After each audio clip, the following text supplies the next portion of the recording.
Assalamualaikum, halo, selamat pagi Sobat Pets. Kembali lagi di 98,8 Pets FM, suara penuh informasi setiap saat. Bareng gue Jessie yang siap nemenin lo di program seru dan penuh ilmu, apalagi kalau bukan belajar bersama Pets. Seperti biasa kita hadir setiap Kamis pagi ngasih kamu info-info menarik, pengetahuan ringan tapi bermanfaat, dan tentunya obrolan santai yang bisa bikin pagi lo makin semangat. Siaran kita hari ini bakal nemenin lo selama 10 menit ke depan, jadi pastiin lo tetap stay tune ya. Oke deh Sobat Pets, langsung aja kita masuk ke topik utama lah kita pagi ini.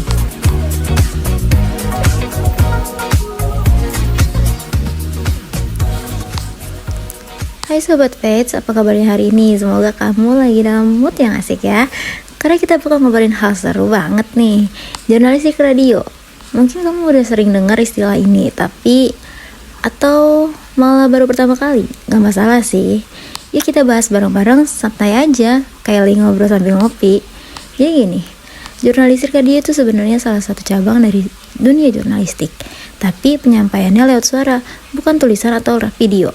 Nah, karena medianya suara, penyampaiannya juga harus lebih hidup, menarik, dan mudah dipahami, biar pendengar gak langsung pindah frekuensi. Apa sih bedanya jurnalistik sama radio sama yang lain? Kalau jurnalistik cetak atau online itu mainnya di tulisan. Kalau TV mainnya di gambar dan suara.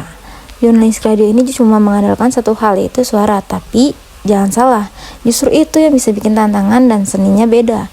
Kita harus bisa menggambarkan suatu peristiwa, berita, atau cerita cuma lewat kata-kata dan intonasi. Jadi pendengar bisa melihat lewat imajinasi. Contohnya nih, kalau ada berita kebakaran, kita nggak bisa nunjukin api atau asapnya kan, tapi kita bisa bilang api membesar membumbung tinggi di langit malam, sementara suara sirine pemadam raung-raung pemecah kenangan. Nah kayak gitu tuh, kita melukis dengan kata. Apa aja yang dikerjain jurnalistik radio sih?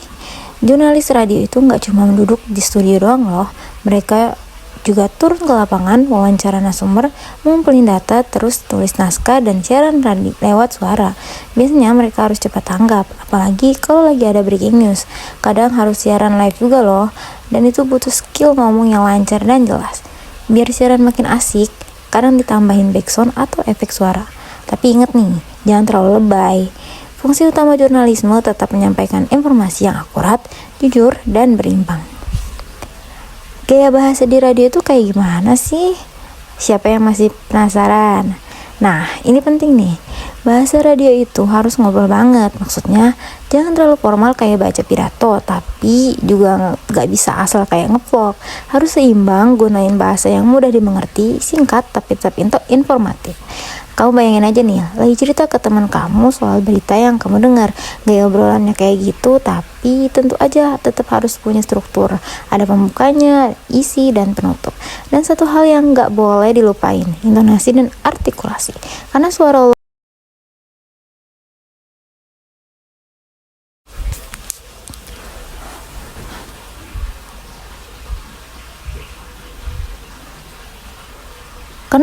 lo itu jadi wajah lo di radio.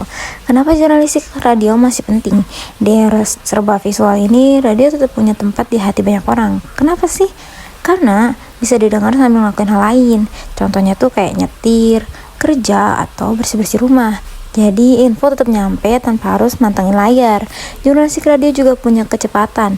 Info bisa disiarkan langsung saat kejadian berlangsung. Plus, gak semua daerah punya akses internet stabil buat baca berita online atau nonton TV, tapi radio masih bisa jadi andalan. Nah Sobat Pets, itu tadi obrolan santai kita soal jurnalistik radio. Seru kan?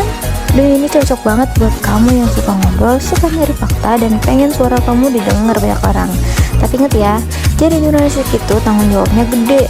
Kita jadi jembatan informasi, jadi harus jujur, kritis, dan bisa dipercaya.